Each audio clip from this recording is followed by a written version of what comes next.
예수님은 죄를 지을 수 있었을까요? 만약 불가능했다면 시험은 가짜였을까요? 성경은 뜻밖에도 두 사실을 함께 붙듭니다. 예수님은 실제로 시험을 받으셨습니다. 그러나 예수님은 죄를 짓지 않으셨습니다. 더 나아가 예수님은 죄를 지을 수 없는 분입니다. 이 답은 예수님의 신성과 인성을 함께 봐야 풀립니다.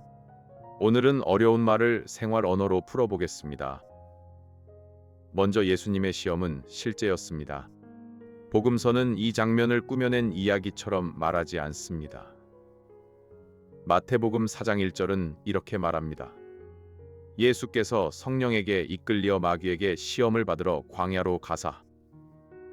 예수님은 40일을 금식하셨습니다. 예수님은 배고프셨고 몸도 지치셨습니다. 마귀는 그 약한 순간을 파고들었습니다. 돌을 떡으로 만들라고 유혹했습니다. 하나님을 시험하라고 부추겼습니다. 세상의 영광을 붙잡으라고 속삭였습니다. 긴 하루를 마치고 집에 돌아왔다고 해보세요. 배는 고프고 마음은 날카로워집니다. 평소라면 넘길 말에도 화가 날 수 있습니다. 예수님의 피곤함도 연기가 아니었습니다. 이 비유가 광야의 시험을 다 담지는 못합니다. 그러나 약함이 실제였다는 점은 보여줍니다. 히브리서 4장 15절도 분명히 말합니다. 모든 일에 우리와 똑같이 시험을 받으신 이로되 죄는 없으시니라. 시험은 진짜였습니다. 그러나 언제는 거룩한 순종이었습니다. 여기서 먼저 구분할 것이 있습니다. 시험 받는 것과 죄 짓는 것은 같은 일이 아닙니다. 시험은 잘못된 길이 눈앞에 놓이는 일입니다. 죄는 그 길을 마음으로 받아들이고 걷는 일입니다. 시장에 가면 달고 기름진 음식이 눈에 들어옵니다. 음식을 보는 것 자체가 잘못은 아닙니다. 건강 약속을 깨고 지나치게 먹을 때 문제가 됩니다. 이것도 죄의 깊이를 다 설명하는 비유는 아닙니다. 예수님은 바깥에서 오는 유혹을 받으셨습니다. 하지만 예수님 안에는 죄를 원하는 마음이 없었습니다. 야고보서 1장 14절과 15절은 말합니다. 오직 각 사람이 시험을 받는 것은 자기 욕심에 끌려 미혹됨이니 욕심이 잉태한즉 죄를 낳고 우리 안에는 유혹과 손잡으려는 욕심이 있습니다. 예수님 안에는 그런 죄된 욕심이 없었습니다. 예수님의 인간 본성은 완전하지만 타락하지 않았습니다. 타락은 죄가 사람의 생각과 뜻을 망가뜨린 상태입니다. 예수님은 참사람이셨지만 죄에 물들지 않으셨습니다. 그러면 예수님이 죄를 지을 수 없다는 말은 어디에서 나오는 걸까요? 예수님은 한 분이십니다.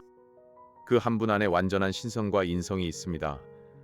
신성은 참 하나님의 본성을 뜻합니다. 인성은 참인간의 본성을 뜻합니다. 요한복음 1장 14절은 말합니다. 말씀이 육신이 되어 우리 가운데 거하심에 하나님의 아들이 사람이 되셨습니다. 하지만 하나님의 아들이 다른 인격으로 갈라지지 않았습니다. 시험받은 분도 하나님의 아들입니다. 순종한 분도 같은 하나님의 아들입니다. 한 집에 창문 두 개로 햇빛이 들어온다고 해보세요. 창문은 둘이지만 해가 둘인 것은 아닙니다. 물론 예수님의 두 본성을 완전히 설명할 수는 없습니다. 이건 어디까지나 불완전한 비유입니다. 다만 행동의 주체가 한 분이라는 점은 기억하게 합니다. 하나님은 거룩하십니다. 하나님은 악을 행하실 수 없습니다. 디모데후서 2장 13절은 말합니다. 그는 자기를 부인하실 수 없으시리라. 예수님은 성자 하나님이십니다. 성자는 삼위일체의 둘째 위격을 뜻합니다. 그러므로 예수님은 자신을 거슬러 죄 지으실 수 없습니다. 신학에서는 이것을 범죄 불가능성이라고 부릅니다. 말이 어렵지만 뜻은 단순합니다.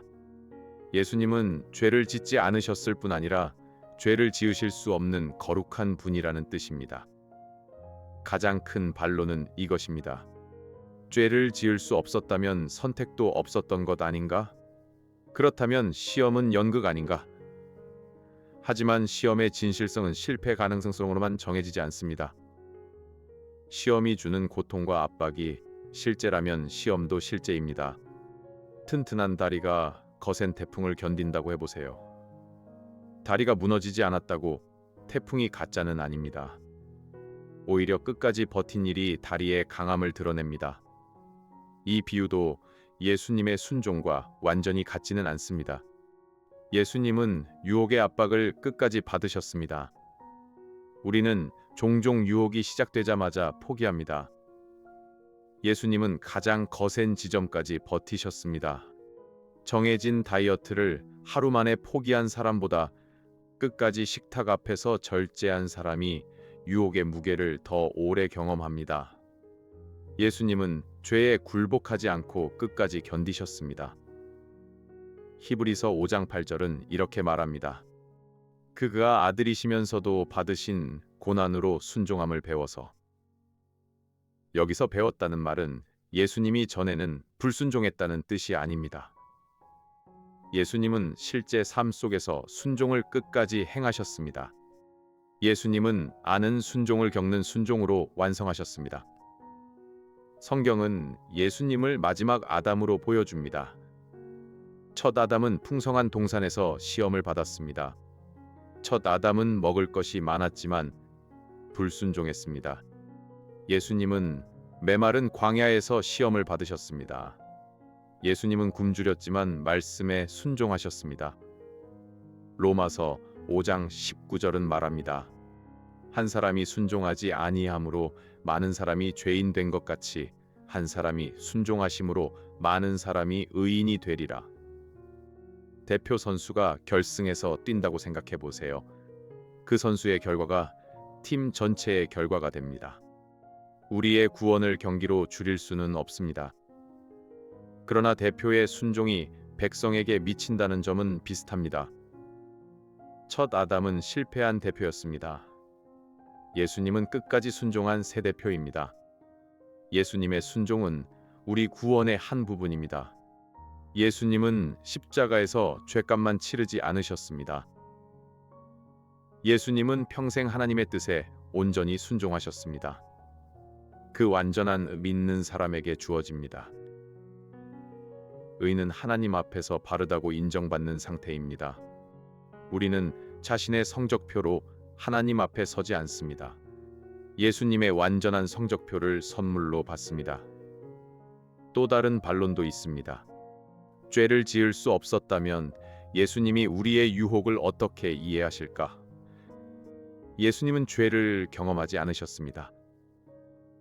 하지만 예수님은 유혹의 고통을 경험하셨습니다. 죄를 지어야만 죄와 싸우는 사람을 이해하는 것은 아닙니다. 의사는 모든 병에 걸려봐야 환자를 돕는 것이 아닙니다. 좋은 의사는 병의 작용을 정확히 알고 치료합니다. 물론 예수님의 공감은 의사의 지식보다 훨씬 깊습니다. 이 비유도 완전하지 않습니다. 예수님은 배고픔을 아십니다. 예수님은 외로움과 배신을 아십니다. 예수님은 부당한 비난과 죽음의 두려움도 겪으셨습니다. 그러나 예수님은 그 고통 속에서도 죄를 짓지 않으셨습니다. 그래서 예수님의 도움은 막연한 위로가 아닙니다. 예수님은 유혹의 길을 끝까지 걸어 이기신 분입니다. 히브리서 2장 18절은 말합니다. 그가 시험을 받아 고난을 당하셨은즉 시험 받는 자들을 능히 도우실 수 있느니라. 이 진리는 우리를 두 방향으로 이끕니다. 첫째, 우리는 유혹을 숨길 필요가 없습니다. 예수님은 유혹받는 아픔을 모르시는 분이 아닙니다. 우리는 넘어지기 전에 예수님께 도움을 구할 수 있습니다. 둘째, 우리의 구원은 안전합니다. 구주가 죄에 넘어질 가능성 위에 서 있지 않기 때문입니다. 예수님의 거룩함은 어제도 오늘도 흔들리지 않습니다. 비 오는 날 아이가 부모의 손을 잡는다고 해보세요. 아이의 손에는 힘이 빠질 수 있습니다. 하지만 부모가 아이의 손을 단단히 붙듭니다. 이것도 하나님의 구원을 다 담지는 못합니다. 그러나 구원의 안전이 우리 힘에만 있지 않음을 보여줍니다. 유혹이 올 때 이렇게 기도해 보세요.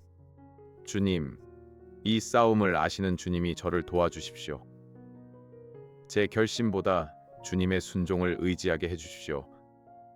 예수님은 실제로 시험을 받으셨습니다. 그러나 예수님은 죄를 짓지 않으셨습니다. 예수님은 죄를 지으실 수도 없는 거룩한 구주입니다. 이 복음을 계속 함께 풀어보려면 구독해 주세요. 이 영상은 보수적 개혁주의 신학의 입장에서 제작된 변증학적 콘텐츠이며 모든 신학적 견해를 대변하지 않습니다. 본인의 신앙 공동체 및 목회자와 함께 묵상하시